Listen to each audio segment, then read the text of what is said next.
paz de Cristo esteja com todos.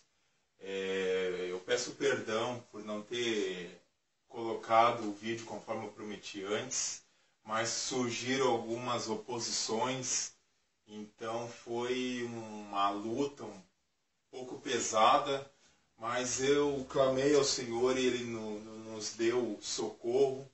Então aqui eu estou para cumprir conforme eu tinha falado. O vídeo é dividido em duas partes, tá? Nessa primeira parte, como eu já havia falado antes, eu nomeei ele como Divina Revelação da Glória, e a segunda parte é Divina Revelação do Porvir, ok? Então, para não se alongar mais, e depois, posteriormente, eu conto mais detalhes de como foi a produção do vídeo, todas as lutas que foi passado durante toda essa semana, mas enfim, vamos nos deter então na mensagem do Senhor. Conforme eu já havia mostrado para vocês no vídeo que eu fiz a chamada, foi nesse quarto mês aqui, onde eu busquei o Senhor em oração, e mediante aquele vídeo que eu já tinha postado, aliás, eu botei o link na descrição do vídeo chamada.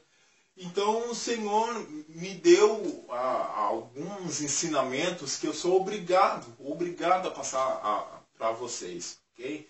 Então, que tudo que for falado aqui seja meditado, seja refletido. Eu não estou aqui brincando, não estou aqui querendo fazer sucesso, muito pelo contrário. Se tem uma pessoa que prefere o anonimato, esse sou eu. Mas eu estou fazendo o vídeo dessa forma porque eu preciso passar para vocês de forma bem clara tudo que o Senhor me passou, tá?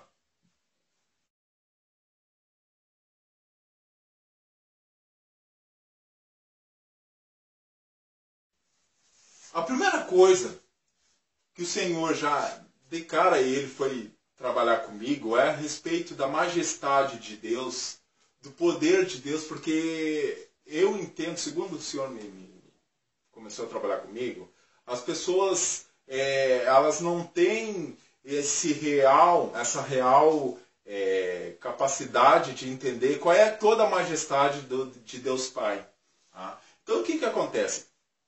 Quando eu comecei a orar e meditar, que Deus começou a trabalhar comigo, o Espírito Santo começou a trabalhar comigo, a primeira coisa, antes de qualquer outra revelação, a primeira coisa foi me dado o entendimento a respeito da grandeza de Deus e do seu poderio, do seu poder. Okay? Então, o que eu quero que vocês agora comecem a escutar muito atentamente? A primeira coisa que o Espírito Santo começou a trabalhar comigo e me mostrou é o seguinte: a Terra, o planeta Terra, literalmente é o tapete de Deus. Literalmente. Uma das ideias mais erradas que nós temos é achar que Deus Pai, ele está sempre sentado no trono e ele nunca se levanta. Não. Ele se levanta do trono. Quando eu estava de joelho e conversando com o Espírito Santo e as imagens sendo formadas e eu sendo ensinado, a primeira coisa que foi me colocado é a respeito que Deus Pai, ele sai do trono. E literalmente, ele sai do trono e ele caminha por cima da terra.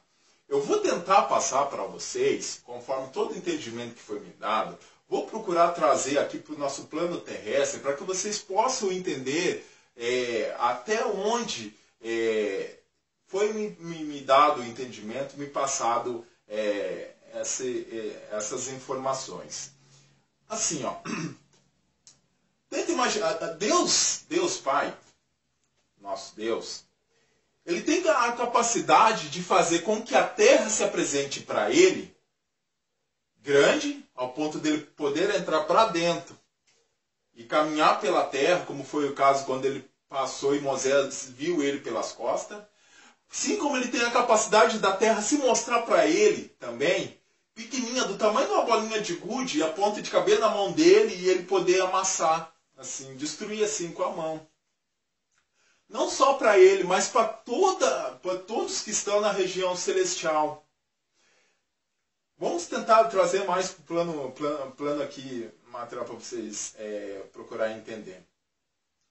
Literalmente, Deus sai do trono e caminha pela terra. A terra se apresenta para ele dessa forma. Ele tem a condição de fazer com que a terra se apresente desta forma, ok? Grande ou pequena, não só a terra, mas todo o universo. Seria mais ou menos assim, ó, como se tu tivesse uma bolinha de gude na tua mão, e tu tivesse uma lupa. Tu coloca a lupa, né, na bolinha, parece que ela está aqui pertinho de ti. Tu inverte a lupa, né, e parece que a bolinha está lá longe. Né? Eu estou procurando trazer para uns exemplos mais práticos assim. Então, para todos na região celestial, todos, Deus apresenta a Terra, Ele tem o poder de apresentar a Terra e todo o universo dessa forma. Você quer ver uma coisa? Se você ler lá em Apocalipse, capítulo 10, você vai ver que o apóstolo João, teve um anjo que foi conversar com ele, e você vai ver que está escrito bem assim, ó, que o anjo ele se colocou de pé. Um pé sobre o mar e outro pé sobre a terra. Veja bem, para colocar um pé no mar e outro pé na terra, tem que ser uma pessoa extremamente alta, né? Imensa, por causa a palavra de Deus, inclusive eu costumo pegar várias traduções para ver até onde eu posso encaixar, né, as revelações e ver realmente se está batendo com o que eu estou entendendo. Não foi um pé no mar e na areia. Não, foi um pé na terra e um pé no mar. Por que isso? Porque na região celestial se apresentou desta forma aquele momento ali. O mar numa ponta, a terra no outra e aquele anjo com o pé na terra e no mar. É isso que eu quero que vocês comecem a entender. O poder e a grandeza de Deus. Ele tem não só a condição da Terra, o planeta Terra se apresentar dessa forma, como todo o universo. Eu estou de joelho orando em línguas, conversando com o Senhor, não falando em língua normal, só em línguas, orando e o Senhor falando comigo, e as imagens sendo formadas, e se coloca, de repente, com aquilo que eu estou sendo ensinado, a planeta Terra, todo o universo estendido, diante de Deus assim. Para você entender um pouco melhor, eu me lembro vagamente de um filme que eu vi há muito tempo atrás. Se eu não me engano, o nome é Fúria de Titãs. Fúria de Titãs. Em que, numa das cenas lá, seria Zeus. Eu não ligo muito nessas coisas, mas seria Zeus. Que ele está no trono, e abaixo do trono dele, assim, aparece o oceano, o planeta, assim. É mais ou menos aquilo ali. É mais ou menos aquilo ali que acontece diante de Deus. E então, o que acontece? Deus Pai se apresenta diante dele a terra desta forma, ok? E o que acontece? Ele sai do trono, literalmente, ele caminha por cima da terra. A terra é um tapete de Deus. Ele caminha, ele sai do trono, ele caminha por cima da terra. Você quer ver um exemplo mais prático disso? A palavra de Deus está dizendo o seguinte, que depois, quando aconteceu uma guerra em Israel, diz que o Senhor Jesus, com o pé, ele vai pisar o Monte das Oliveiras e vai abrir um vale imenso. Veja bem, claramente, estou mostrando de novo segundo a palavra de Deus, claramente nós vemos o planeta se mostrar de tal forma que o Senhor Jesus só com o pé, batendo assim, vai se abrir um vale imenso. Não que ele tenha que necessariamente colocar o pé aqui na terra, mas nesse espaço, nessa dimensão espiritual que se manifesta dessa forma. Então isso foi me colocado já antes de qualquer outra revelação, para que a gente tenha um entendimento que Deus é poderoso e que o planeta Terra aqui, o planeta Terra em si, Deus tem todo o controle sobre ele. Deus poderia já ter destruído isso aqui tudo de uma única vez, como eu falei para vocês, se apresenta de tal forma que, numa forma de uma bolinha de gude, que ele pode fazer assim, ó. Ok? É pela misericórdia de Deus que ainda o planeta ainda existe, ainda que os seres humanos estão aqui. Ok? Então, o que acontece? Trazendo de novo para o nosso plano aqui para que vocês entendam. Ele tem condição de fazer com que se apresente para ele desta forma, o planeta, mas não só o planeta. A vida de cada pessoa no planeta Terra também se apresenta para Deus dessa forma. Como assim? Suponhamos que você seja a minha mão aqui. Ó. Conforme eu fui dando entendimento, foi se apresentando a seguinte imagem. É colocado, dia após dia, várias laminazinhas assim na tua frente. Deus, Ele sabe o que vai te acontecer lá na ponta lá. É como se tu pegasse uma daquelas laminazinhas e tirasse assim, e colocasse ela assim, ela se transformasse numa tela de TV e passasse o que vai te acontecer. Tudo que vai acontecer contigo durante aquele dia. Só que aí o que eu quero que vocês entendam é o seguinte, mesmo Deus sabendo todas essas coisas, nada é definitivo. Tudo pode ser mudado. Mesmo Deus sabendo todas essas coisas, estando tu aqui, sabendo que lá adiante, suponhamos 20, 30 anos lá na frente, lá, determinado dia, tal coisa. Mesmo Ele sabendo, tudo pode ser modificado. Por isso que o Senhor Jesus, Ele falou assim, ó, que nós não devemos nos preocupar com o dia de amanhã, devemos viver cada dia o seu mal. Por quê? Cada dia o seu mal. Então eu fui buscar na palavra de Deus, nas traduções, por que cada dia o seu mal? Porque o que acontece? Todos os dias nós temos um mal para enfrentar. Todos os dias nós temos esse mal para enfrentar. E nós temos a condição de transformar esse mal em bem. Então por isso que o Senhor Jesus diz assim, ó, que devemos viver cada dia o seu mal. E me preocupar com esse dia de hoje, transformar esse dia em bem, para depois se preocupar com o outro. Porque todos os dias estão pautados diante de Deus Pai. Todos os dias. O Senhor Jesus, Ele tem condição de saber tudo. E aí que vem a obra do Espírito Santo de Deus. É Ele que vai nos preparar, é Ele que vai nos orientar para que nós possamos ser vitoriosos dia após dia. Infelizmente, né, nós não temos essa visão que eu estou descrevendo para vocês agora. Então a gente tende a acusar a Deus por muitas coisas que realmente não eram para estar acusando o nosso Pai Criador. Por que isso? Porque a palavra de Deus está dizendo assim, ó, porque cada homem dará conta de si mesmo no dia do juízo. Cada homem dará conta de si mesmo. Então, conforme foi me passando essas coisas, e eu fui tendo entendimento, e o Espírito Santo foi falando comigo, eu fui entendendo que não vai ter esse negócio da gente chegar diante de Deus e dizer, puxa, mas a minha vida foi só desgraça, quando eu pensei que ia melhorar. Não. Mesmo Deus sabendo todas essas coisas, tudo pode ser mudado, não tem nada definitivo. Aquela expressão que a gente utiliza, né, e diz, aconteceu isso porque tinha que acontecer. Não, tudo pode ser modificado. Então, o que acontece? Como te dando um exemplo, se você for a minha mão, tá? É colocado diante de você essas laminazinhas assim, e toda a sua vida ali. O que acontece? Digamos que dali a um ano, suponhamos que você estivesse nessa condição de saber, olha, daqui a um ano o que vai acontecer comigo em tal dia. É tirada aquela laminazinha e é visto, tal dia tem para acontecer isso.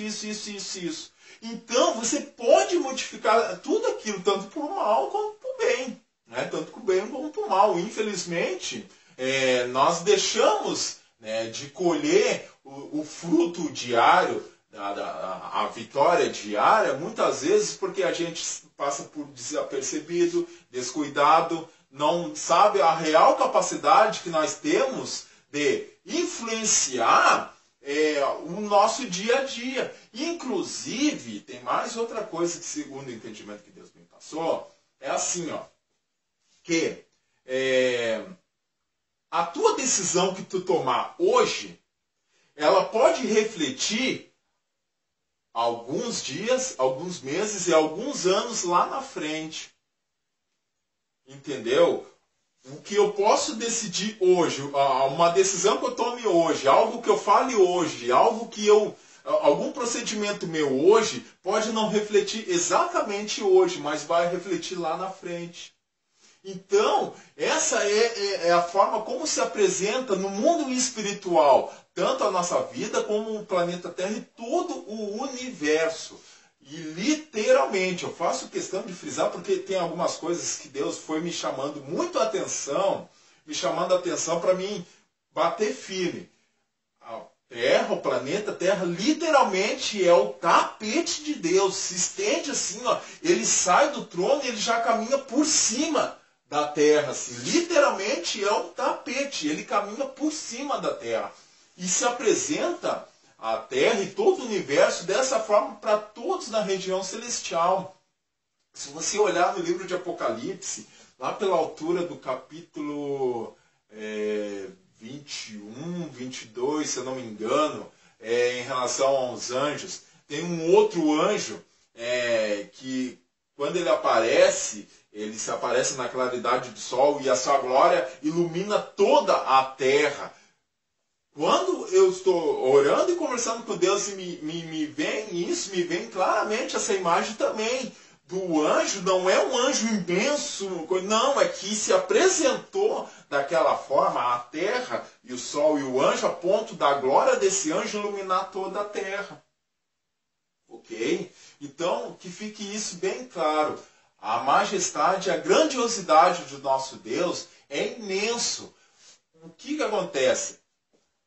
Os seres humanos, eles tendem a querer diminuir a Deus ou querer mensurar a Deus, e tu nunca vai conseguir fazer isso.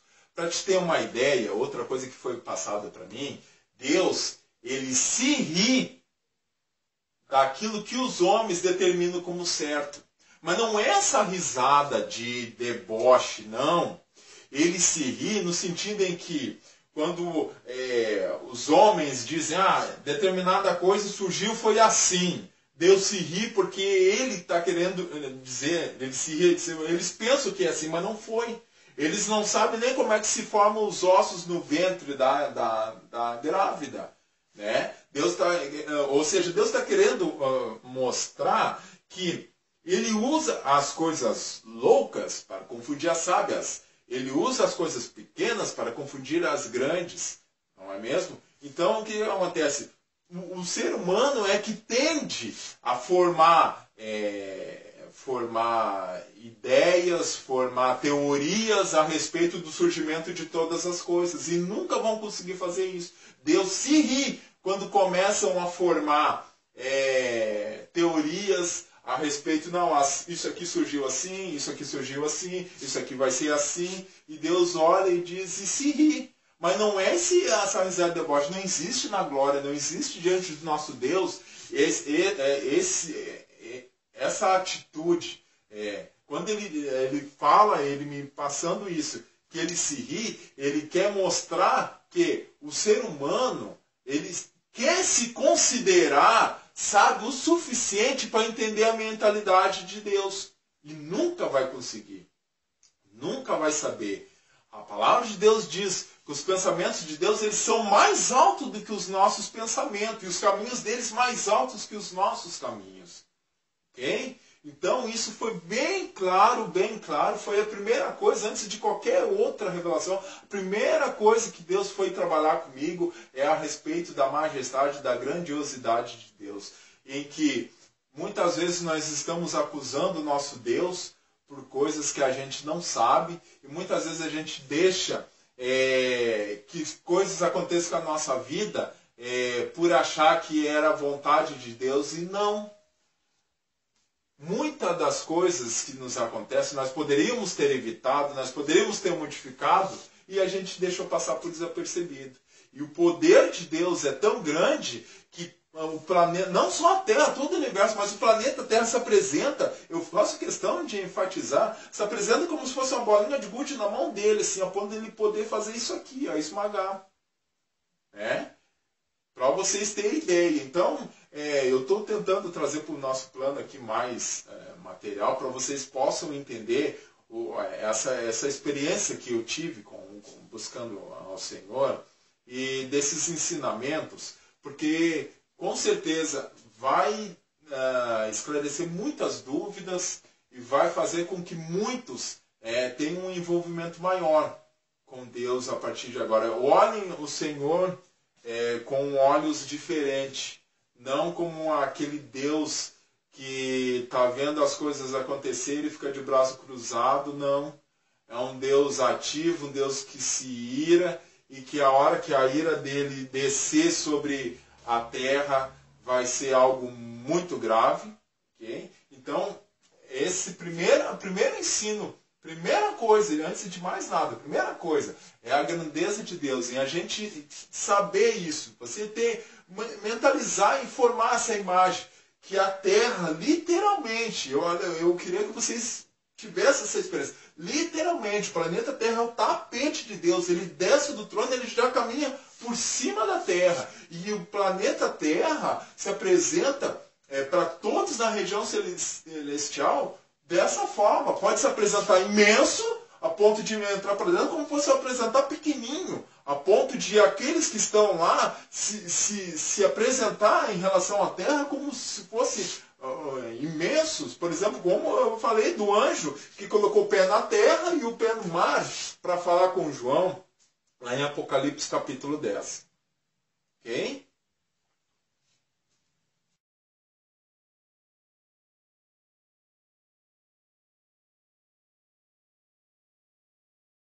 A partir do momento que eu comecei a ter esses ensino, essa primeira parte do ensino, que eu comecei a me voltar mais ainda para a oração, e comecei a falar mais ainda com o Senhor, foi me passado esse ensinamento, que vai ser um pouquinho mais extenso do que eu já falei até agora, porque é algo muito revelador, principalmente em relação ao vídeo que eu compartilhei no link a respeito da oração. Então, assim, o que acontece? É tudo em relação à misericórdia de Deus. Eu não vou me estender, eu vou ser bem direto, mas eu vou procurar explicar o máximo que eu puder. Senhor, me dá a capacidade para explicar o máximo que eu puder para que vocês entendam. Em relação à misericórdia de Deus, em primeiro lugar, a misericórdia de Deus, ela é liberada todos os dias, todo momento, a toda hora, e é o Senhor Jesus que clama por nós por misericórdia. Sempre, Ele está sempre intercedendo e clamando ao Pai por misericórdia. Só que tem algumas coisas que você precisa saber em relação à misericórdia de Deus. Então vamos lá. Em primeiro lugar, a misericórdia de Deus, ela sai de lá, é trazida pelos anjos numas taças grandes assim, bonitas assim.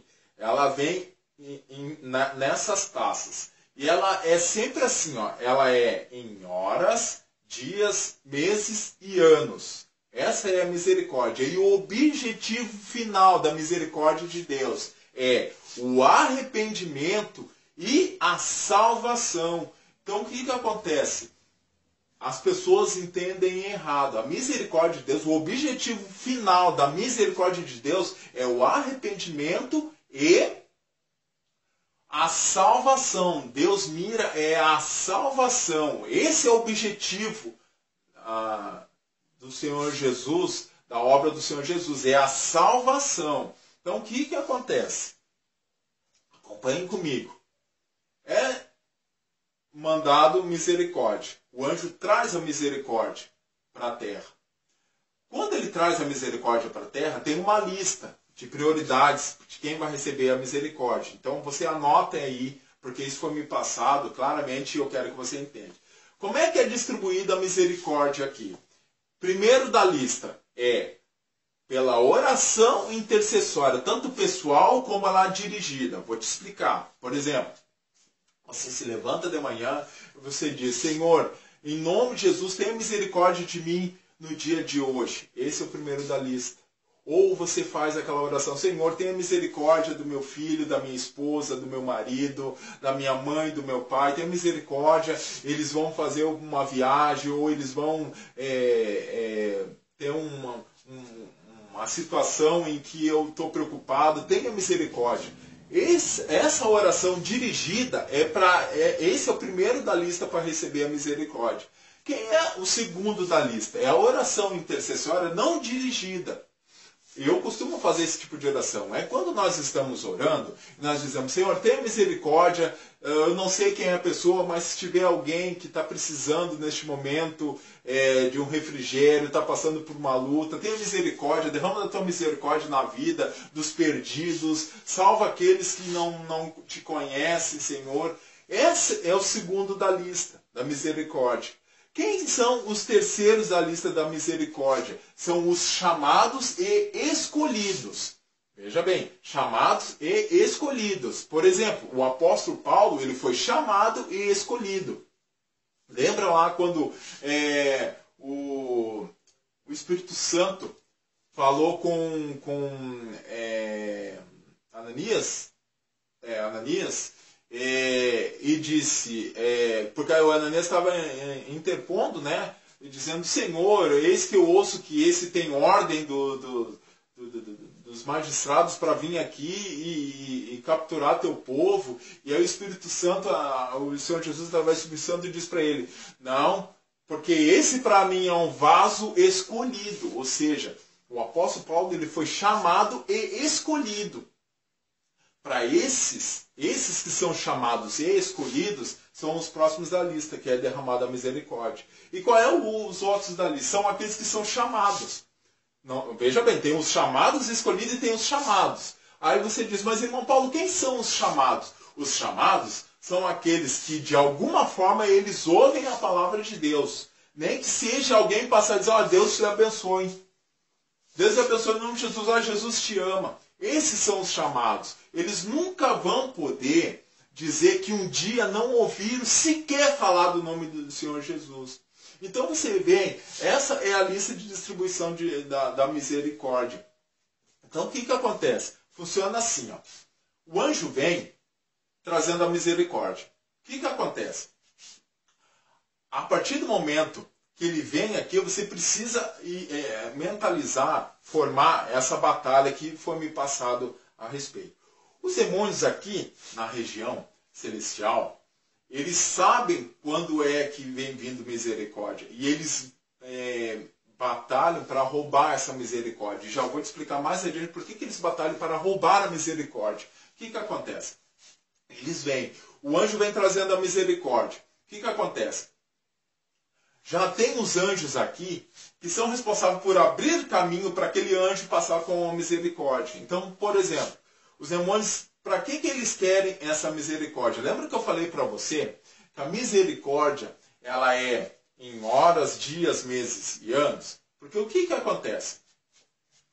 Eles roubam essa misericórdia, eles procuram roubar essa misericórdia, porque o Satanás tem também a lista de distribuição da misericórdia dele. São só 2 na lista.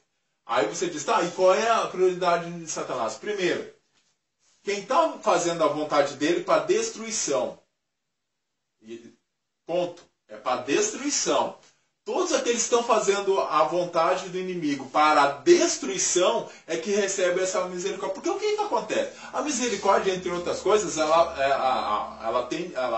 te dá esse prolongamento de vida. Não é mesmo? Horas, dias, meses e anos. Ele te dá esse prolongamento. Então o que acontece? Satanás é um ser extremamente inteligente. Ele conhece a Bíblia mais do que nós, seres humanos. Então ele sabe que uma pessoa que está no erro, está cometendo pecado, a palavra de Deus é bem clara: a alma que pecar, essa morrerá. Então não tem conversa. Ele sabe que mais cedo ou mais tarde aquela pessoa vai ter que, Deus vai ter que entregar ela. Mas só o que acontece? Como ele precisa dos seres humanos para fazer as obras dele aqui, o que acontece? O primeiro da lista dele é quem está fazendo a vontade dele para a destruição. Por exemplo, vou te dar um exemplo. Tem um cidadão lá que está matando, está roubando, está assaltando, né? E então o que acontece? Ele está fazendo a vontade do inimigo, ele está causando destruição aqui. Então o que acontece? Quando os demônios conseguem roubar dos anjos as taças de misericórdia, é derramado sobre essa pessoa para dar um prolongamento, para que essa pessoa aconteça duas coisas. Primeiro, ela continue fazendo a obra do inimigo, e para isso o inimigo estende esse prazo, e para que seja dado esse prazo a ponto de Deus ter que entregar essa pessoa na mão de Satanás, porque ele é alienado à sua palavra. E a palavra de Deus diz que a alma que pecar, essa morrerá. Não tem conversa. Então, muitas vezes a gente pensa, mas Deus é misericordioso, porque a palavra de Deus diz que ele não aplica o juízo sobre a má obra imediatamente. Ele não aplica, mas vai acontecer. Ele não aplica imediatamente. Ele espera, né? A misericórdia espera que tu se arrependa. Esse é o objetivo final da misericórdia. É o arrependimento e a salvação. Mas vai indo, chegar a palavra de Deus diz assim, que Deus não contenderá com o homem para sempre. Então o que acontece? É colocada a misericórdia na vida das pessoas. Então aí a gente, né? Eu costumo brincar muito, brincar com o pessoal, às vezes falando assim, puxa, tu vê, se é um trabalhador, escorrega uma casca de banana, bate a cabeça, morre. E o cidadão lá toma 3, 4 tiros, toma um paracetamol e sai fazendo um monte de coisa errada. Depois que eu tive esse entendimento, nessa conversa com o Senhor, eu fui entender por que tem muita gente que está fazendo coisa errada aí, e a gente vê e passa tranquilinho. Não acontece nada e vai se prolongando, justamente por causa disso. Porque o inimigo tem primeiro da lista dele é isso, é quem está causando destruição. Pode não ser, por exemplo, uma pessoa que está matando, roubando, pode ser uma pessoa que está destruindo, por exemplo, casamentos, né? Pessoa que uma moça, ou um rapaz, ou uma mulher, um homem que se prostitui e que se envolve com diversas pessoas e está destruindo lares, destruindo casamentos. Pode ser alguém que tem uma doença e esteja transmitindo, uma doença sexualmente transmitida, esteja transmitindo para outras pessoas, ou seja, está causando destruição, está na mão do inimigo, está fazendo a obra do inimigo. Então o que acontece? É dispensado a misericórdia, nesse caso, quando é roubado dos anjos, é derramado com esse propósito, de prolongar para que se faça a obra do inimigo e para que chegue em determinado momento não tenha mais como Deus não entregar essa pessoa na mão do inimigo. Ok? Quem é o segundo da lista de Satanás para a misericórdia? Ora, se o primeiro é para quem está fazendo a obra dele para destruir, né, para causar destruição, o segundo da lista é para quem está em ocultismo ou em seitas. Para quê? Para que essa pessoa fique aprisionada ali e não saia mais. Então o que acontece? A pessoa, ela recebe essa misericórdia roubada e ela simplesmente diz, não, mas eu estou aqui, estou seguindo a minha vida, estou tendo tudo o que eu quero, então eu vou ficar aqui. E ela não sabe que ela está sendo enganada pelo inimigo, porque mais cedo ou mais tarde, se ela morrer dessa forma, ela não vai subir. Ok? Então, aqui está a lista de Satanás com 2 e a de Deus com aquelas que eu falei, a lista da misericórdia. Então, olha só. Vem um anjo descendo com a misericórdia. Vamos conversar agora sobre essa, trazendo a misericórdia. O anjo vem trazendo a misericórdia e passa. Os demônios tentam pegar e não conseguem. E derramam a misericórdia sobre a vida de alguém. Só que aí acontece o seguinte. Muitas vezes, isso foi me explicado muitas vezes, nós olhamos uma pessoa e nós dizemos assim, puxa, esse aí já sofreu isso, já aconteceu isso, já fez aquilo, então sinal que Deus tem um chamado na vida dele. E não é. muitas vezes, conforme foi me passado, aquela pessoa não é porque ela tem o chamado, mas é porque foram roubados dos anjos essa misericórdia derramada sobre a vida dele, para que no momento certo aquela vida possa ser ceifada. Mas pode acontecer, né, assim como aconteceu muitas vezes, pode acontecer também de aquela pessoa ali, ela está sendo cercada pela oração de outro alguém. Então o que acontece? Nós fazemos uma coisa muito errada aqui, conforme foi me passado. Nós não miramos a salvação, nós miramos a transformação. E é aí onde nós desanimamos. E é tudo que o inimigo quer. Veja bem, o objetivo final da misericórdia é o arrependimento e a salvação. Deus, ele está preocupado na salvação, ele não está preocupado, né, nessa vida aqui. Embora ele dê todas as garantias, todas as promessas voltadas para nós termos uma vida aqui, a palavra de Deus diz que ele tem prazer na morte dos seus santos. O que isso quer dizer? Quer dizer que ele sente prazer em ver aqueles que servem a ele morrer? Não nesse sentido, mas no sentido de que trazer para a glória e deixar esse mundo aqui. Ok? Então, o que acontece?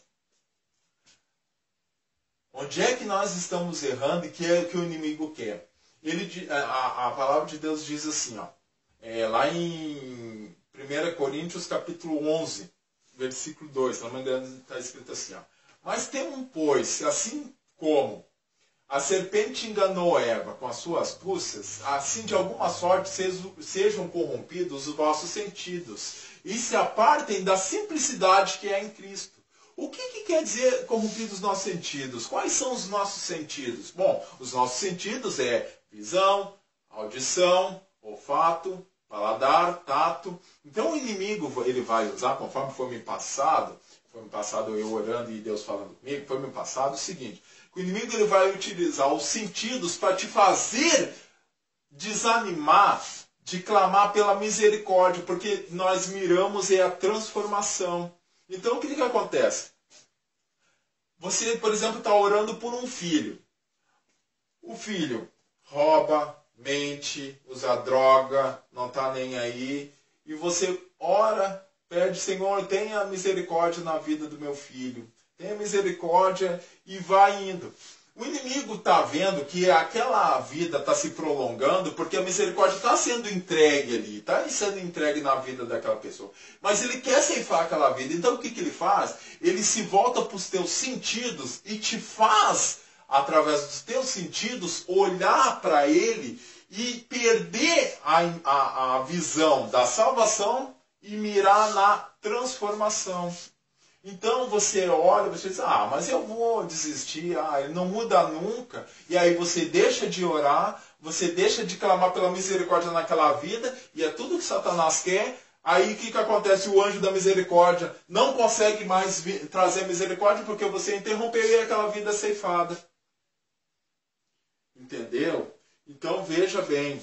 Não desiste de nada, não desiste dos seus, não desiste de ninguém, não desiste dos teus projetos, não desiste de nada. A pior coisa que aqueles que servem a Deus podem fazer é desistir das coisas, é isso que o inimigo quer. Então, o que acontece? Inclusive tem uma revelação muito forte para trazer para vocês, eu já digo, mas assim, o que o inimigo quer? Ele quer que você, que está me vendo agora, que você mire a transformação. E não é isso. A misericórdia, ela é voltada para o arrependimento e a salvação. Vou te dar um exemplo mais prático disso. Olha só. O cidadão pega, busca pela sua esposa, por exemplo. A minha esposa não quer saber de Jesus, está fazendo um monte de coisa errada. E ele pega e clama a Deus. Mas ela vai se transformar, ela vai ser uma serva de Deus, isso e aquilo. Essa oração não vai surtir efeito. Por quê? Porque a transformação é uma consequência da salvação. e nós estamos invertendo o papel. O inimigo quer que a gente inverta o papel, e não. Se tu, por exemplo, tu tá me olhando, se tu esperar para se transformar, não, só quando eu tiver com a minha vida bem certinha para me batizar nas águas, tu nunca vai se batizar. Sabe por quê? Porque a salvação, ela te leva à transformação, e não a transformação te leva à salvação. Você que já é de Jesus, já é convertido, lembra-se quando você entrou na igreja e você aceitou Jesus e se batizou? Me diz uma coisa, você primeiro se transformou nessa pessoa, nesse homem, nessa mulher de Deus aí primeiro, ou você primeiro se batizou e depois com o seu andar você foi mudando isso, mudando aquilo, mudando seus procederes? Entendeu? Olha como o inimigo ele quer voltar os nossos olhos para a transformação. Então o que acontece? Olha como a gente faz acusação grave diante de Deus. Se digamos assim, alguém está orando por uma pessoa e aquela pessoa pegou lá, morreu, mas na véspera da morte ela aceitou Jesus, a misericórdia foi cumprida. O objetivo final da misericórdia é o arrependimento, a salvação. Só que aí o que a gente acontece? A gente se revolta contra Deus. Mas eu orei tanto por aquela pessoa, agora a pessoa morreu. Sim, mas a pessoa foi salva. Aí veja bem, olha o teor da minha conversa com Deus para me falar essa coisa. Veja bem, eu não tenho nada com isso. Eu não gosto desse tipo de manifestação artística, tudo, mas o Senhor me falou a palavra, me falou uma pessoa que se salvou, justamente no exemplo que eu vou te dar, a pessoa se salvou, e o que acontece? E Satanás ficou furioso. Deixa eu primeiro te falar o exemplo, olha só. Uma questão, uns 2 anos atrás, eu sofri um acidente de ônibus. Eu estava indo para o trabalho e o ônibus bateu num carro e caiu numa ribanceira. Eu estava indo para o trabalho, eu era um dos passageiros. Inclusive eu testemunhei para minha esposa a respeito disso. Quando o ônibus bateu, que ele voou lá embaixo na ribanceira, eu testemunhei para minha esposa. A única palavra que eu falei, eu me lembro claramente, eu me ergui e eu falei assim, Jesus! Falei bem assim, Jesus, e o ônibus bateu lá embaixo, lá quebrou tudo aqueles bancos lá, morreu um bebezinho, morreu um senhor idoso, eu fiquei prensado entre os bancos, eu tenho um corte na boca aqui, nas costas, eu tenho uma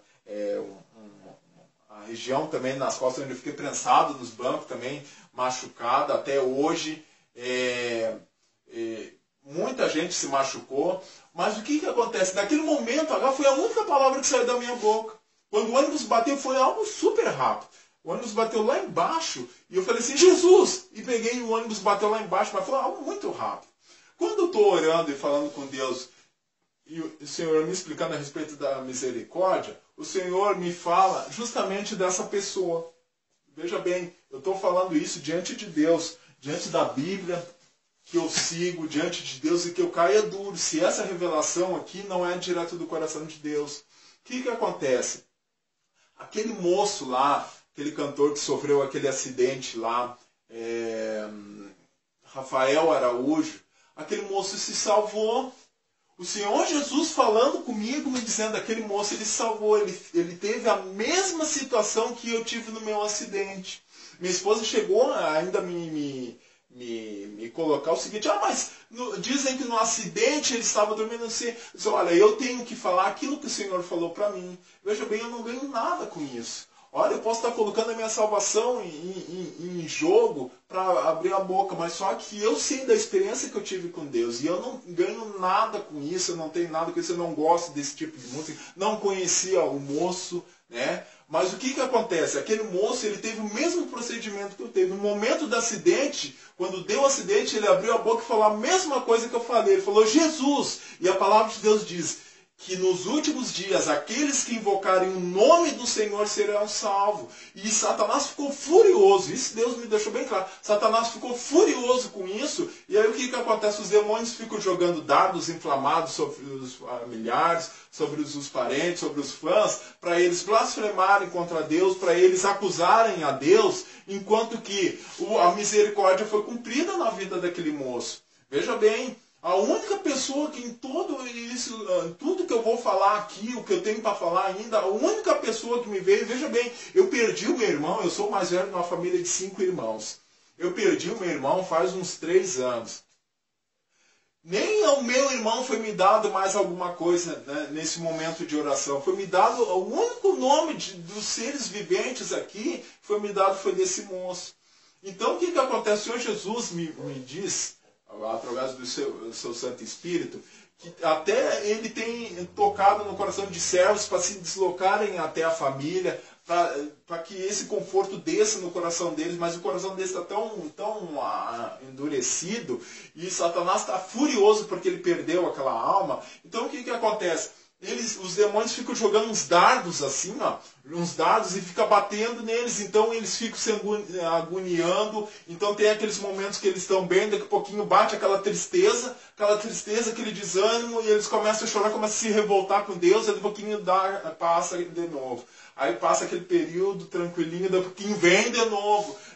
Satanás, através dos seus demônios, jogando esses dardos inflamados para que eles se revoltem contra Deus. E o que acontece? Só que a misericórdia foi cumprida na vida daquele moço. Aquele moço não foi para o inferno, aquele moço se salvou. Ele teve a mesma atitude que eu tive no meu acidente. Quando no momento do acidente ele falou, Jesus! E deu um acidente lá. E por causa dele invocar o nome do Senhor, segundo a palavra de Deus, ele foi salvo. Por isso que Satanás está furioso. Veja bem, eu poderia muito claramente me revoltar a respeito da morte do meu irmão, porque ele deixou 2 filhos pequenos, a minha cunhada, né? Como eu falei, eu sou o mais velho de uma família de 5 irmãos, né? No entanto, véspera da morte do meu irmão, eu estava com ele no hospital e eu fiz a oração com ele. Eu disse, mano, tu aceita o Senhor Jesus? E ele aceitou, ele fez a oração junto comigo. 2 dias depois ele entrou em coma e em seguida ele faleceu. Eu chorei no enterro, 2 dias depois eu estava chorando, até que no culto, quando eu fui no culto, através da pregação do pastor, Deus falou comigo, descansa, recebe a minha paz agora, porque ele está comigo. Então, ou seja, essa paz que me desceu depois de tudo aquilo ali, que o Senhor Jesus não consegue depositar na vida daquela família. Por causa disso, porque Satanás ficou furioso que ele estava tudo certinho para ele ceifar aquela vida e ele perdeu. No momento exato mesmo, o anjo da misericórdia passou e aquele moço clamou o nome de Jesus, falou Jesus, e deu um acidente e aí ele foi salvo. Aquele moço não foi para o inferno, gente. E olha como eu estou colocando para vocês aqui a ponto de dizer isso diante de Deus, diante da Escritura, que eu caio duro se essa revelação não é no coração de Deus. Eu estou todos esses dias de joelho clamando e dizendo, Senhor, só fala aquilo que é direto. Aquele moço se salvou. A família está sofrendo, a família está sendo atacada pelo inimigo, mas a família não tem a real ideia que aquele moço está na glória, está esperando o momento certo para entrar pelos portões celestiais. E aí o que acontece? Satanás ficou furioso porque perdeu e agora fica jogando esses dardos inflamados, atacando a família. E Deus já tem tocado no coração de servos e servas para se deslocar até eles e para que repouse essa mesma paz que desceu no meu coração. Quando o meu irmão faleceu, que depois da revelação no culto, me deu uma paz. Hoje em dia eu posso olhar a foto do meu irmão, nós éramos muito próximos, eu sou muito próximo dos meus irmãos, mas eu posso olhar a foto do meu irmão, eu consigo olhar meus sobrinhos, ver como eles estão crescendo, e a misericórdia foi cumprida, né? Onde é que a gente erra? A gente quer acusar a Deus, mas que Deus é esse que a pessoa pegou e morreu? Né? Mas o que acontece? O objetivo final da misericórdia é o arrependimento e a salvação. E a gente mira muito a transformação e a vida aqui na terra. E Deus não quer que a gente mire essa vida aqui na terra. Deus quer que a gente mire a vida lá na glória. Então está se cumprindo sim. E aí a gente começa a fazer acusação diante de Deus. Começa a acusar, mas que Deus é esse que permite isso, que permite aquilo outro. Só que a gente vai cometendo os erros e não vai se fragando. Então não deixa, Em nome de Jesus, não deixa de orar, não deixa de clamar pela misericórdia na vida, seja de quem for, principalmente dos teus. O que acontece? Olha como Satanás é sujo. Ele sabe que se ele te atacar através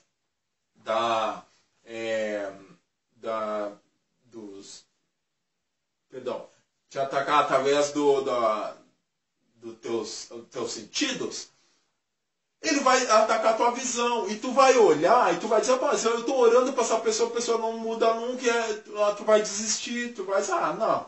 A pior coisa que a gente pode fazer é a gente falar assim, eu já entreguei na mão de Deus. É tudo que o inimigo quer. Porque não tem nenhum versículo bíblico que te dá respaldo para isso. Não tem. O que tu vai encontrar Deus dizendo assim, entrega teus caminhos ao Senhor, confia nele, o resto ele fará. Porém, em relação aos teus, ele diz assim, aquele que não cuida dos seus, e principalmente dos da sua família, negou a fé e se tornou pior do que os incrédulos. Então, não desiste do teu filho, não desiste do teu marido, não desiste da tua esposa, não desiste do teu pai, da tua mãe, dos teus irmãos. Não desiste. Não mira a transformação, mira a salvação. Eu tenho feito isso pela minha família. Eu tenho 4 filhos e eu miro a salvação. Eu tenho, por exemplo, meu filho não é de frequentar a igreja e isso, aquilo, costuma fazer muita coisa errada. O meu garoto de 16 anos. No entanto, eu sei, no nome de Jesus, pela promessa de Deus, que ele vai ser salvo sim. Minha filha de 19 anos vai ser salva, meus pequenos vão ser salvos, minha esposa vai ser salva. Então mira a salvação, não mira a transformação. A transformação, ela é consequência da salvação. Ninguém pode ser transformado se primeiro não for salvo. Então, se a pessoa é salva, a pessoa vai ser transformada. Se a pessoa não for salva, a pessoa não vai se transformar. E é onde acontece das pessoas entrando para dentro da igreja, né? E aí, a gente, por erro, a gente mira a transformação. Não, tu tem que mudar isso, mudar aquilo. Não, tu tem que ganhar isso, tem que ganhar aquilo. Aí a pessoa vem, aí a pessoa estava com a vida destruída financeira, recebe uma bênção financeira. Aí o que a pessoa faz? Vai embora. Por quê? Porque nós miramos a transformação. E a pessoa não tem que mirar a transformação, tem que mirar a salvação. Então, se a pessoa for salva, a pessoa não vai sair. Ela vai continuar ali. Há 12 anos atrás, quando eu entrei dentro da igreja, que eu aceitei a Jesus, foi pela salvação, foi isso que me segurou. E olha que eu fui para buscar uma bênção, mas quando eu entendi da real salvação, eu entrei e nunca mais saí. E vou mais além ainda. E aí eu não me preocupei mais em adquirir aquilo para qual eu fui buscar. Eu fui mirar a minha salvação. Então, se você está vendo aqui, meditando nisso que eu estou passando para você, que o Senhor Jesus falou, olha só, não desiste de nada, principalmente dos teus. Não desiste da oração, não desiste de interceder por ninguém. Olha, depois que eu vejo isso, eu mudei muito, principalmente em relação à oração. Eu pedi perdão para Deus, porque muitas vezes eu concordei, não falei, mas eu concordei com aquela expressão que gostam de fazer muito assim. Porque esse aí é o irmão 6 horas. Tu olha ele e diz, 6 horas por mim. Nunca mais eu faço isso, nunca mais eu concordo com isso aí. O irmão olhar para mim, tu ora para oro porque agora eu sei, eu vi com os meus olhos espirituais, e eu sei a experiência que eu tive, e eu sei o poder que as nossas orações têm, por exemplo, aquela pessoa que a gente muitas vezes desdenha, porque só quer saber de oração, mas muitas vezes é Deus que está colocando aquela pessoa no nosso caminho para a gente cuidar dela. Porque a palavra de Deus diz assim, levai as cargas um dos outros e assim cumprireis a lei de Cristo. Ou seja, eu preciso de você, você precisa de mim. Eu vou te ajudar e tu vai me ajudar. É assim que nós vamos, é assim que a gente segue. É essa a unidade da fé. E não, esse aí nem vou orar mais, só quer saber de oração. Não. O poder das nossas orações, depois de tudo isso que o Senhor me passou, eu entendo que tem a capacidade, principalmente, de manter aquela pessoa ainda viva, que dê tempo suficiente para aquela pessoa se arrepender e se salvar. E é justamente isso que o inimigo quer. Ele quer que a gente deixe de clamar pela misericórdia, deixe de orar para aquela vida ser ceifada. E aí depois, quando aquela pessoa estiver lá no inferno sendo queimada, né, nós vamos ser cobrados pelo sangue dela. Então, se você está vendo isso ali, não desista dos seus. O irmão Paulo que está falando aqui não vai desistir dos meus, não vai desistir de vocês, não vai desistir de ninguém, principalmente depois de tudo isso que foi passado. Aí o que acontece? Voltando aqui, o anjo da misericórdia vem e derrama a misericórdia. É numas taças assim, ó, lindas, assim, ó. É sempre assim, ó. Ele vem trazendo. Aí os demônios brigam. Aí aqui é me chamado um detalhe. Orando e Deus falando comigo, me chamado em detalhe. Quando os demônios conseguem roubar aquelas taças de misericórdia, o anjo não vai atrás para tomar de volta. Ele volta de novo. Ele vai de volta, né? Ou seja, os demônios levam embora. Então aqui já tem mais uma outra acusação que a gente faz contra Deus. A gente diz, porque Deus deu, Deus tirou. Deus não tira nada de ninguém. Olha só, olha o teor da revelação. Deus não tira nada de ninguém. E vou mais além ainda, olha só. Tudo que vem aqui para a terra é dado por Deus. Satanás não tem condição de te dar nada. Tudo que ele entrega é através do roubo. Tudo através do roubo. A palavra de Deus lá em Tiago, capítulo 1, está escrito assim, ó, toda boa dádiva e todo dom perfeito vem do alto, do Pai das luzes. Lá em João, capítulo 3, versículo 27, está escrito assim, ó, o homem não pode receber coisa alguma se do céu não for lhe dado. Olha só, eu estou orando e Deus está me explicando. O que acontece? Não só em relação à misericórdia, qualquer coisa que vem, os demônios eles roubam dos anjos. Tá? Eu já vou mais adiante explicar por que eles conseguem roubar dos anjos. Então o que acontece? Essa é a função do anjo, fazer essa ligação aqui, ó. Tá? Não é a função do Espírito Santo. A função do Espírito Santo é trabalhar contigo.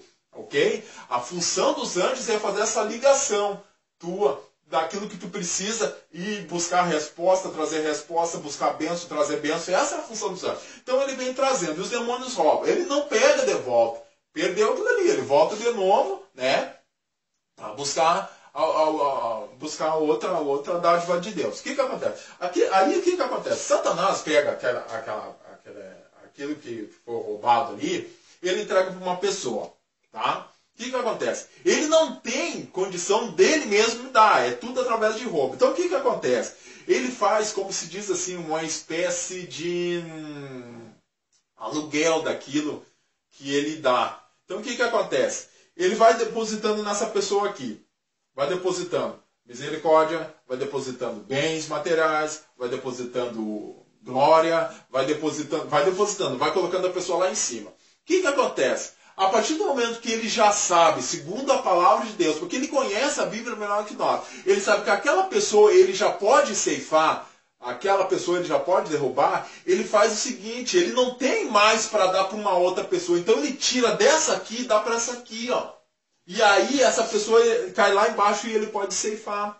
Entendeu? É assim que ele faz. Então o que acontece? É onde acontece, por exemplo, o cidadão está lá em cima e não olha para outra pessoa, está lá embaixo. Caiu lá embaixo, a pessoa, olha aí, eu tinha tudo, agora não tenho nada. Aí o que acontece? Olha como é a misericórdia de Deus, para ver por que a gente não pode interromper as orações. Olha, eu estou orando e Deus está me explicando isso aqui. No momento exato, chega a rodear, às vezes os demônios chegam a rodear uma pessoa, porque pode, para ceifar aquela pessoa, no momento exato passa um anjo com a misericórdia correndo, os demônios não vêm, passa correndo e derrama a misericórdia na vida daquela pessoa no momento H. Às vezes é um acidente de trânsito ali, e aí passa o anjo e derrama a misericórdia, e aí imediatamente aqueles demônios se abraçam tudo naquele anjo que passou com a misericórdia, e já vem uns outros anjos que são responsáveis pela batalha aqui, e em defesa daquele anjo, só que os nossos olhos físicos não mostram isso. E nesse meio tempo, quando está dando toda aquela guerra ali, por exemplo, aquela pessoa no momento H de um acidente de trânsito, por exemplo, lá, que pega e alguém faz uma oração, ou tu aceita Jesus, ou então diz aceita Jesus aqui, a pessoa aceita e a pessoa é salva. Entendeu? Então, a misericórdia, os anjos que vêm trazendo a misericórdia, eles têm essa função. Então, faça isso bem claro. Eu vislumbrei claramente isso. O anjo, muitas vezes, aquele monte de demônio rodeando aquela pessoa para ceifar, porque aí a pessoa não tem mais como se salvar, e o anjo passa pelo meio, derrama misericórdia ali naquele último segundo. E aí o que acontece? Os demônios que estavam para pegar, ceifar aquela vida, se avançam naquele anjo, e os outros anjos que são responsáveis pela essa batalha espiritual vêm em socorro daquele, é que os nossos olhos não vislumbram essa batalha espiritual. E enquanto isso, aquela pessoa recebeu a misericórdia no último segundo. É aqueles exemplos daquelas pessoas que são salvas no último segundo, vem alguém ali, aceita Jesus aqui, no último segundo a pessoa aceita e é salvo. Isso muito foi deslumbrado. Aí assim, outra coisa que eu quero falar para vocês, para mim não me esquecer, é em relação como esses demônios roubam aquilo que os anjos vêm trazendo. A misericórdia, as taças da misericórdia, as bênçãos. Tudo porque a gente não dá prosseguimento na oração. Isso que foi me passado muito claro. Se a gente não der prosseguimento na oração, é dessa forma que os demônios conseguem roubar tudo aquilo que os anjos vêm trazendo. E como se dá prosseguimento à oração? Primeiro, tu faz a tua oração, tu pede, tu consagra, tu determina, e depois tu mantém vigilante sobre aquilo. Enquanto tu não tiver aquilo que tu pediu, aquela resposta, aquela certeza, tu se mantém, né? Tu não abandona ela, não deixa assim para trás. Se um dia Deus quiser, né? A pior coisa que a gente pode falar é isso. Nunca deixa nada para trás, nada para trás. Porque o que acontece? O anjo vem vindo, vem trazendo.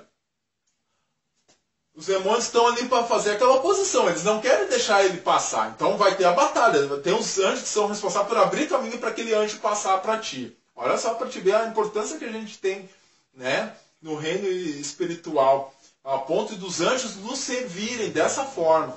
Ele vem, ele passa. Os anjos abrem o caminho e ele passa para te entregar. Só que se tu não mantém a tua oração, tu abandona, tu diz, se Deus quiser um dia, mas o que acontece? Quando ele está quase alcançando, os demônios conseguem roubar dele, e aí leva para o outro. E aí o que era para ser para ti foi para o outro. E aí a palavra de Deus diz, o meu povo foi destruído porque lhe faltou o conhecimento. É justamente por causa disso. Então, quando a gente não mantém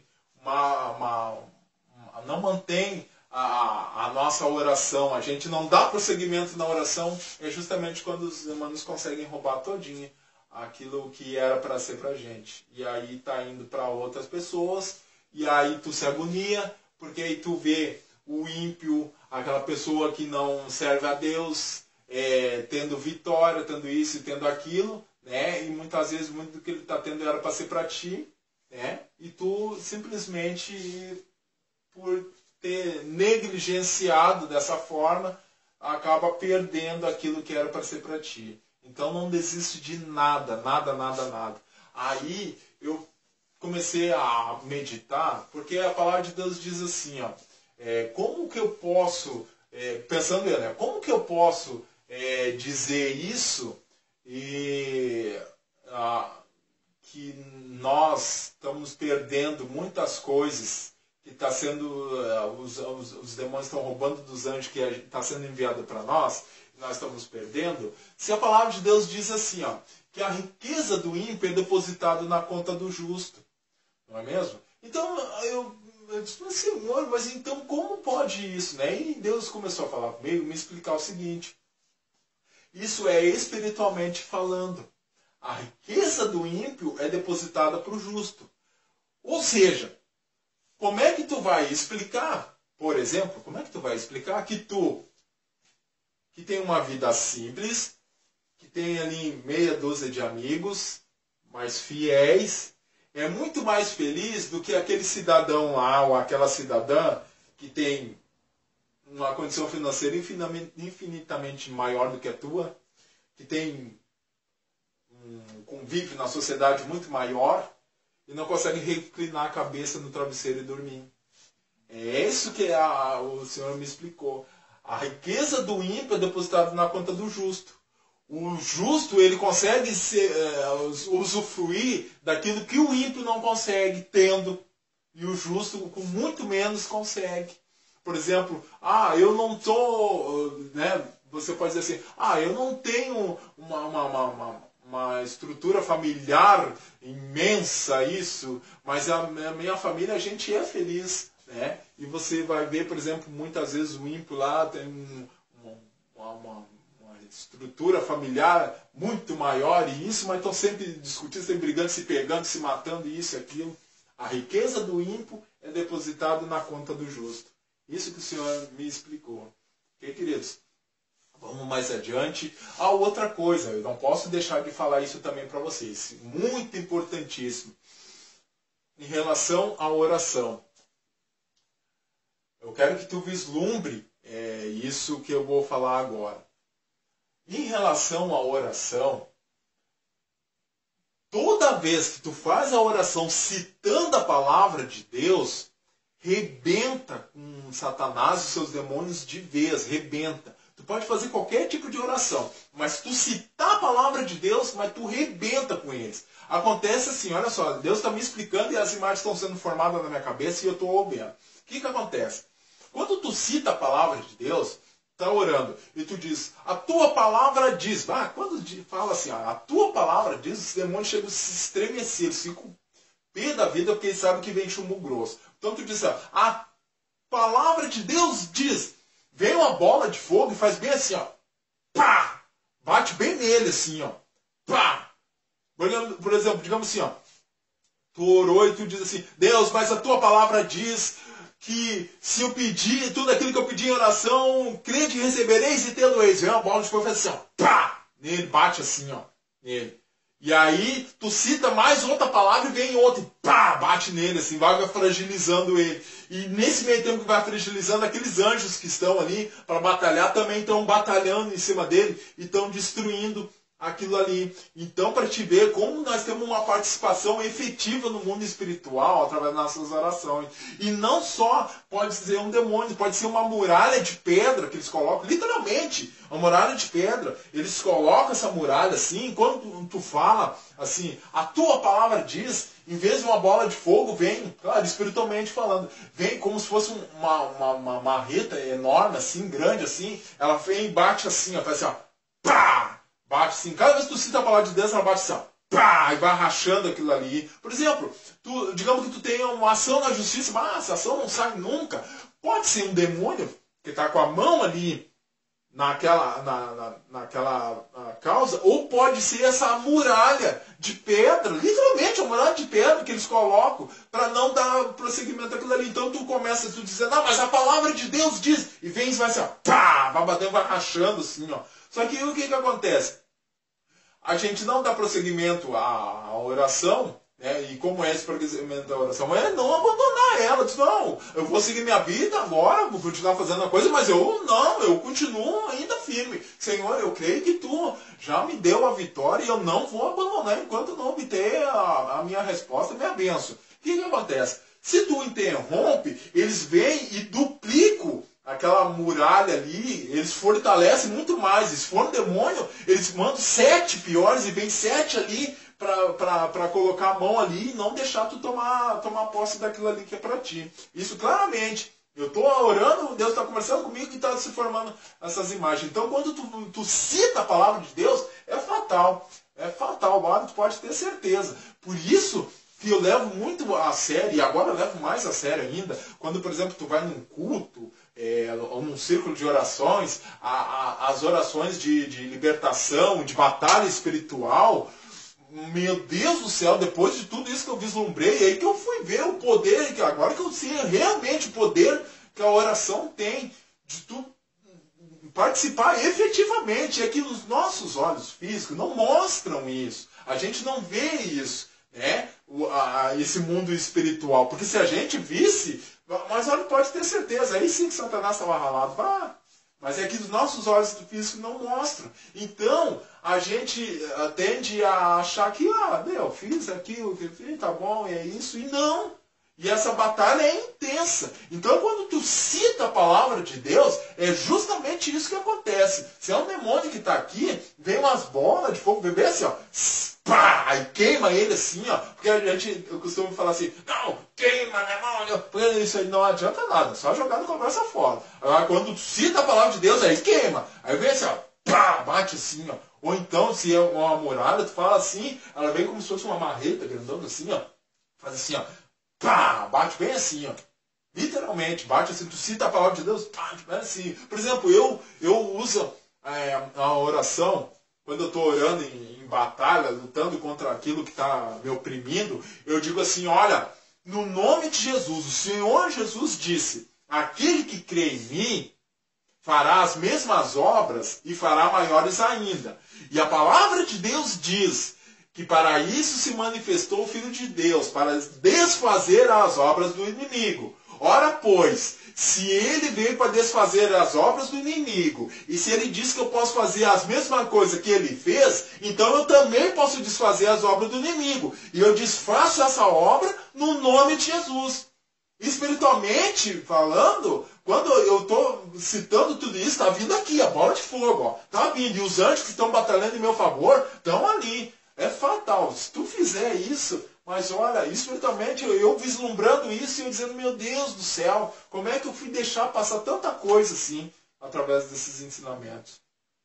Ok, queridos? Então, não desiste da oração, não desiste dos teus, não desiste de nada. Muito pelo contrário, intensifica agora que tu está entendendo como é esse mundo espiritual, como é tudo isso que eu estou falando agora que tu coloca mesmo o teu joelho em terra e tu te levanta contra tudo aquilo que quer te destruir, principalmente desânimo. Satanás gosta muito de botar desânimo na gente. Não, mas não aceita mais nada agora. A partir de agora tu sabe que a batalha espiritual, tu é o agente principal.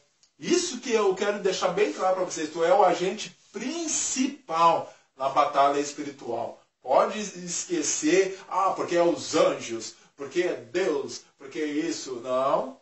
A palavra de Deus já diz, o Senhor Jesus já disse assim, que o reino de Deus é tomado por força. E essa força está em nós.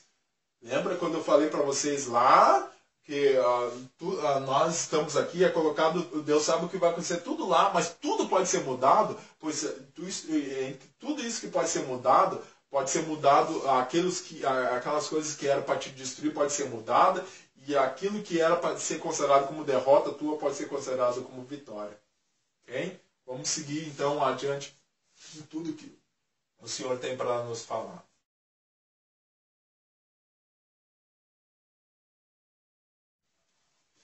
Essa parte que eu vou falar agora, essa foi trabalhada comigo quando eu estava de joelho aqui. Lembra que eu falei para vocês que foi me dado esse ensinamento, Deus foi trabalhando comigo.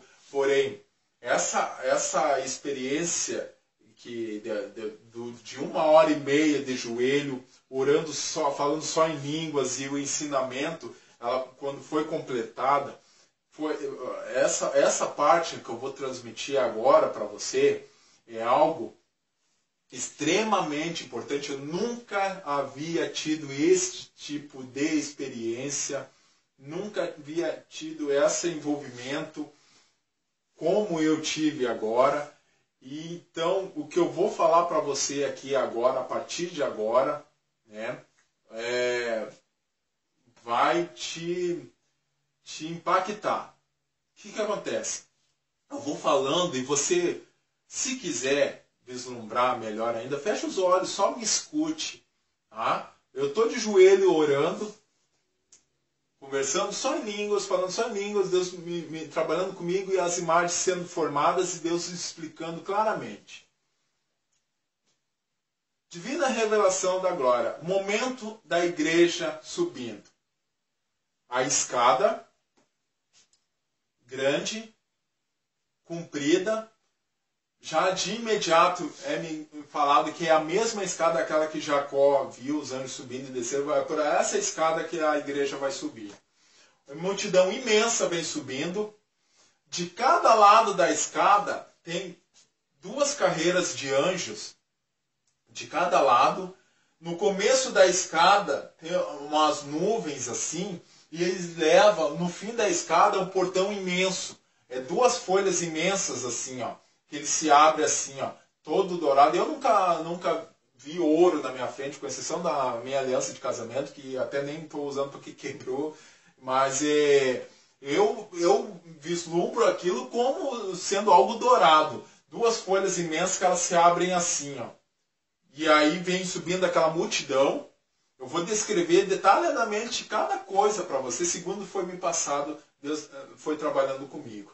E a multidão vem vindo. Aquela multidão imensa. Do lado de cada lado da escada, fica essas carreiras de anjo. E vem subindo. A igreja vem subindo aquele povo. Vai subir 2 grupos. Esse primeiro grupo é o maior de todos. Imenso, imenso. É o maior de todos, é esse grupo que vem subindo. Eu vou descrever detalhadamente cada coisa para vocês, tá? Vem subindo pela escada. A partir do momento que eles estão subindo, os anjos, eles se reclinam assim, ó. Eles se reclinam assim. Eu não consigo imitar direito o jeito que eles se reclinam assim. E se inclinam e vai subindo. Vem subindo a multidão, imensidão, não vê sol, não vê lâmpada, não vê nada, tudo muito claro. Nas extremidades da escada dos anjos, e dos anjos para lá, a imensidão, não vê nada, não tem limites, ok? Na ponta da escada as nuvens lá e a multidão vem vindo. Imenso, vem subindo aquela alegria, todos com um ramo de palmeira na mão. No começo da escada eles já chegam com o ramo de palmeira, vem subindo. Aí você pergunta, irmão Paulo, o que é o ramo de palmeira? Conforme eu vou tentar trazer para o nosso plano aqui o entendimento que foi me dado. O ramo de palmeira ele tem uma simbologia. Talvez se você consultar sobre os ritos judaicos, você vai entender melhor. Mas eu entendi claramente que ele tem um caráter de aceitação e reconhecimento. Esse é o objetivo do ramo de palmeira. Aceitação e reconhecimento. Ou seja, é como se quem está com aquele ramo de palmeira reconhecesse e aceitasse aquele momento ali. Todos vão subir com o ramo de palmeira até a entrada. Quando chega na entrada, o portão aberto, esse eu quero que você vislumbre. O trono do Senhor Jesus, ele sentado, ele se levanta e recebe a cada um que vem. Ele pega, ele abraça as pessoas, tu vai colocar teus braços por baixo dele aqui, ele vai te abraçar e tu vai sair pelo lado direito assim.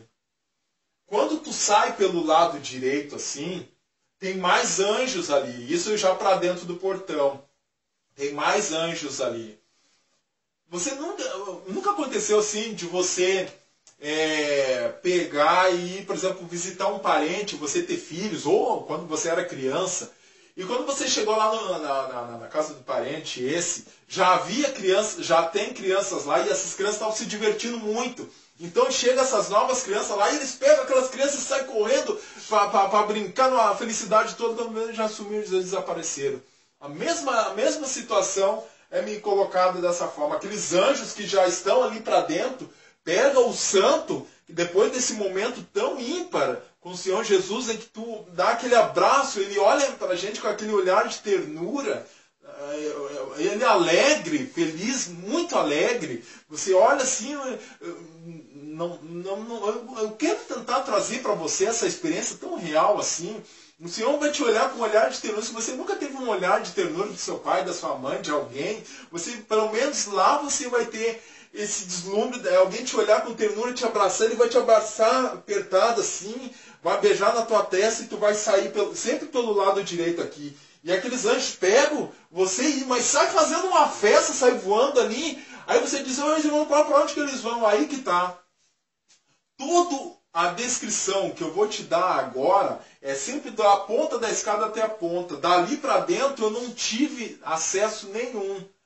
Por quê? Porque o que me foi dito é o seguinte: aquilo que olhos não viram, o que não subiu ao coração do homem, foi o que Deus reservou para aqueles que o amam. Essa descrição que eu vou te dar é da ponta da escada até a entrada. Dali para diante não foi me dada descrição nenhuma, a não ser essa cena, que no nome de Jesus, é assim que vai acontecer. Você pode até dizer, mas puxa, milhares de pessoas salvas, vai demorar uma eternidade. Aí que está. No plano espiritual, nós não temos esse limite de espaço-tempo. Não existe isso. Isso é coisa aqui do nosso ambiente aqui. Essa impaciência com o tempo, não existe nada isso lá. Então, a igreja vem subindo, uma multidão imensa, e os anjos se reclinam, as pessoas vêm subindo numa alegria. Agora eu vou descrever quando eles vêm subindo para você, conforme foi me passado. Eles vêm subindo, como é que são os homens e como é que são as mulheres.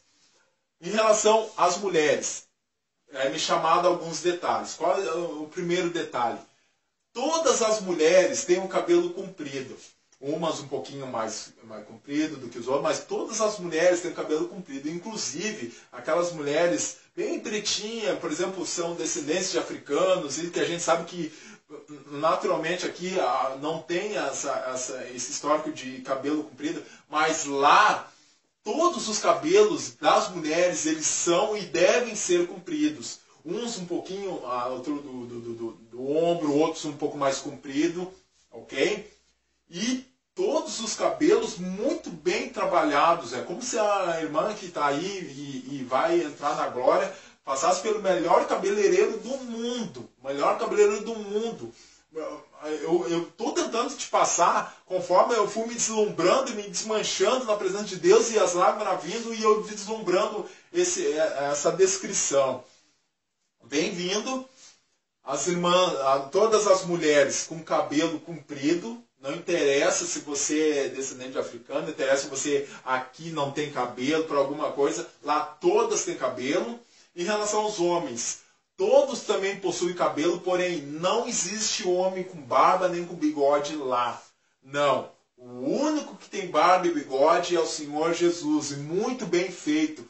Eu me esqueci até de descrever lá no trono a imagem que me foi passada do Senhor Jesus, como ele se manifestará no trono, é diferente do que eu vejo muitos falar. Cabelo branquinho, comprido, barba comprida, tudo. Porém, na cabeça dele, eu vejo como se fosse um turbante ou alguma coisa assim, uma lâmina aqui assim na testa, aqui, ó, escrito alguma coisa que eu não sei, não foi me dado o direito de saber disso. Inclusive depois em oração, depois de tudo isso em oração, eu pergunto ao Senhor e não é me dado o direito de saber. Mas eu não sei nem se seria um turbante o modo de falar, mas é me dado isso, uma faixa uma faixa dourada atravessa assim, e aqui assim, um detalhe aqui assim, muito lindo. E diferente do que eu vejo alguns desenhar, e bem diferente do que eu vejo desenhar. E em relação ao corpo glorificado, que eu estou falando para você agora, descrevendo, me dado o direito de saber que o corpo glorificado, em primeiro lugar, não vai haver nenhum corpo glorificado com mancha. Aquelas vestes branquinhas, extremamente brancas, daqui por aqui e até os pés, é como se fosse um vestidão compridão, extremamente branquinho, mas muito branco mesmo, e me chamada a atenção em relação à pele. A pele, como se fosse uma pele de bebê, aquela pele bem lisinha assim, e ela produz uma certa luminosidade assim. Então, o que acontece? Esse seria o corpo glorificado. Outra coisa, em relação àquele manto, a gente sabe que aqui no nosso plano físico,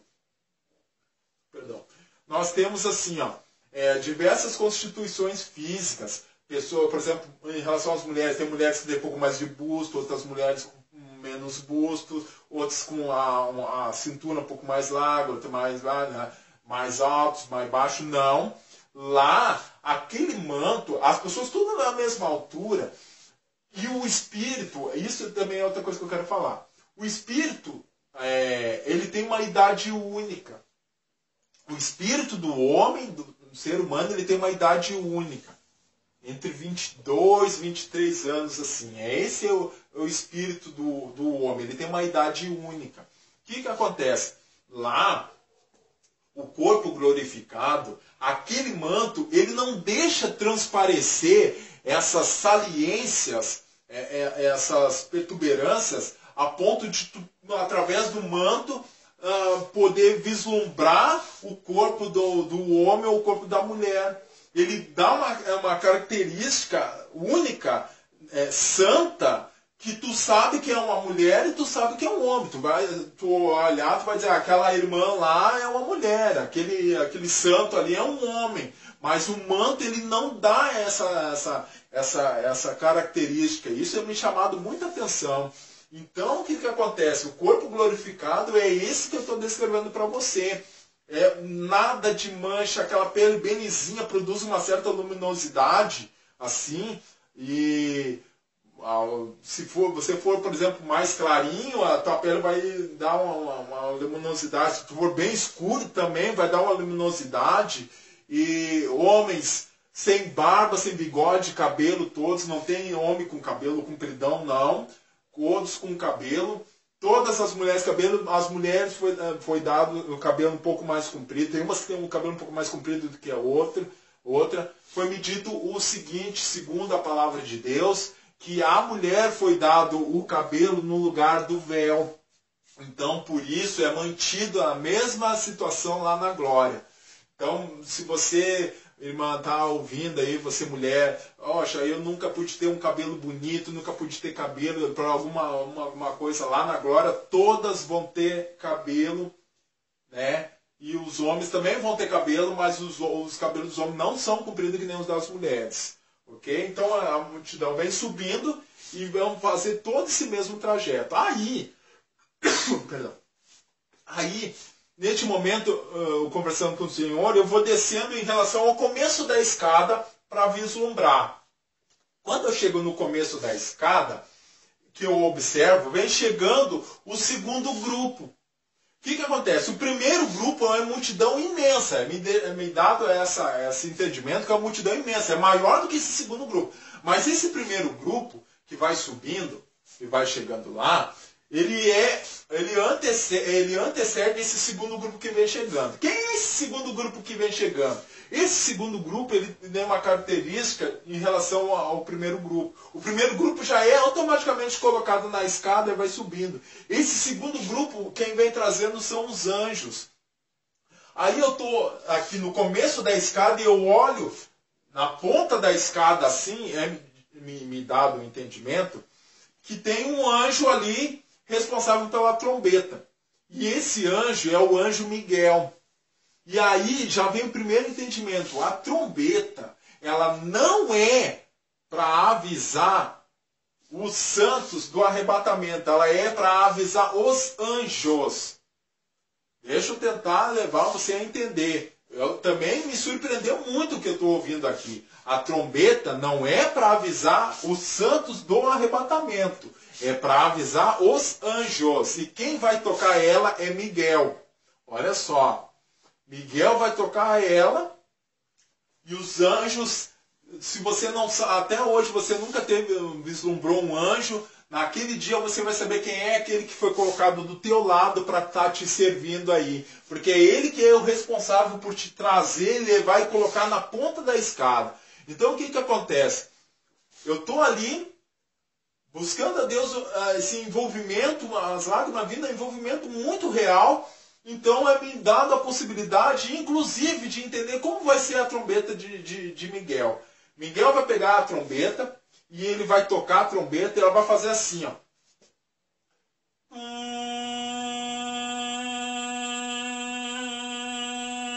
Vai ecoar assim por toda a terra, assim.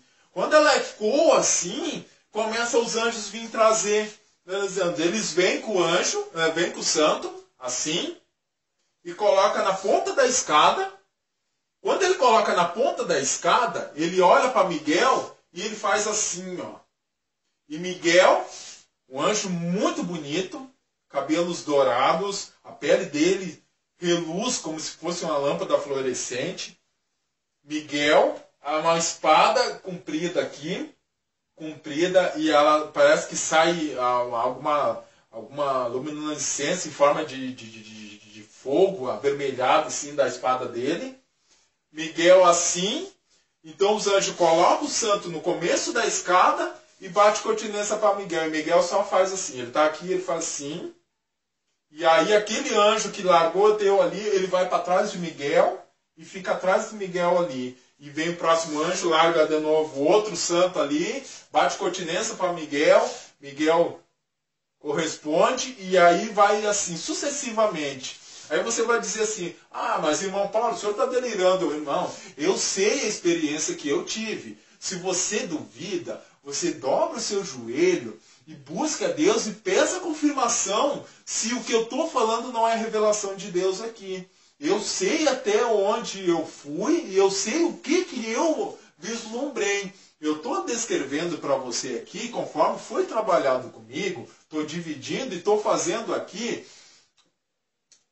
um esforço para tentar te colocar nessa situação em que tu vai vislumbrar algo real até o momento de entrar lá, porque nós vamos voltar de novo lá para a porta, lá, o portão da entrada do céu, que eu tenho que te falar algo muito importantíssimo lá. O que acontece? Então vai ser assim. Aí você vai dizer, mas e por que essa primeira multidão os anjos não trouxeram? Porque essa primeira multidão, que é maior do que essa segunda, isso claramente foi falado, esses são aqueles que estavam no paraíso dos salvos. Aí você diz assim, mas o que é esse paraíso dos salvos? Quando o Senhor Jesus ele desceu ao inferno, lá para tomar as chaves da morte do inferno de Satanás, a palavra de Deus diz que ele levou cativo um cativeiro. O que isso quer dizer? Quando as pessoas morriam, que eram de Deus, elas não iam para o inferno, elas iam para o seio de Abraão. Na parábola do rico e do Lázaro, você vê a descrição que há uma separação entre os dois, entre o seio de Abraão e no Hades, né? Que o rico via Lázaro no seio de Abraão e Abraão falava com o rico. Quando o Senhor Jesus desceu lá, ele pegou esse cativeiro e levou para o paraíso dos salvos. Então o que acontece? Esses são o primeiro grupo que é colocado na escada. Eles não precisam dos anjos, eles simplesmente são retirados do paraíso dos salvos para entrar para a glória. Ok? Para entrar portões adentro. E para onde eles estão indo, segundo nós vemos na palavra de Deus, eles estão entrando para Jerusalém Celestial, segundo o que a gente lê, né? Não foi me dado a liberdade, não foi me dado a capacidade de entender o que vai ser dali, justamente por ter a palavra se aberta dessa forma para mim. Aquilo que não subiu ao coração dos homens, que os olhos não viram, foi o que Deus reservou para aqueles que o amam. Pronto. Para mim é o suficiente. A experiência eu estou tendo, eu estou sendo convencido, eu estou buscando a Deus, então, para mim é o suficiente. Mas esse primeiro grupo é o do paraíso dos salvos. Eles que estão subindo. Agora vem chegando o segundo grupo, que são aqueles que estão lá, que vão ouvir a trombeta do arrebatamento e estão sendo trazidos pelos anjos. Então os anjos colocam na ponta da escada, eles recebem, né? Você recebe a palmeira e vai subindo. Você precisa ver a alegria que você vai subir durante essa escada. Aí agora foi me dado mais o entendimento que eu quero passar para você. Do começo da escada até lá, a entrada do portão, você vai saber tudinho. Você vai ter consciência nítida. Você vai saber que você foi arrebatado. Você vai subir naquela alegria. Você vai ver os anjos de um lado do outro. Você vai ver Miguel. Você vai ver o anjo que vai te colocar ali. Você vai olhar. Então era você que estava lá para me ajudar lá e eu não sabia. Você vai subir essa escada. Quando chegar lá, que passou para dentro do portão, a mim foi me dado o entendimento que a partir dali não vai se lembrar de mais nada que tem depois lá do portão. A partir dali não tem mais a lembrança de nada daqui. Nada, nada, nada. Até o momento que tu chegar no portão, tu tá sabendo. Tu tá sabendo, por exemplo, digamos que o seu nome seja Maria. Você sabe que você é Maria, que você aceitou Jesus, que você foi arrebatado, que tu está subindo na escada, tu está olhando os anjos, tu está indo junto com os outros santos, tu está com o teu ramo de palmeira. E outra coisa, quando chega na entrada do portão, o ramo desaparece. O ramo de palmeira, ele é para esse trajeto, da escada até o começo, depois ele desaparece. Você entra para dentro do portão, você automaticamente se esquece de tudo que tem aqui embaixo. E aí é me chamado mais um detalhe. Mais um detalhe é me chamado. Durante esse trajeto, alguns vão estar com lágrimas nos olhos.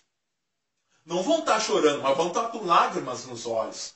Você sabe quando uma pessoa chora, você olha assim, pois a pessoa andou chorando. Algumas vão ter lágrimas nos olhos, né? As pessoas estão subindo. Quando chega na entrada do portão, antes de botar o pé para dentro do portão, essa lágrima seca. Ela, é como se ela entrasse para dentro da pele. Eu estou sendo explicado e automaticamente estou formando a imagem. Ela seca assim e você passa para dentro já sem a lágrima. Você não entra com a lágrima lá. Você pode até subir a escada com aquela lágrima. Não. Você não está subindo chorando. Mas provavelmente você está vindo de lágrimas lá, de sofrimento lá de baixo.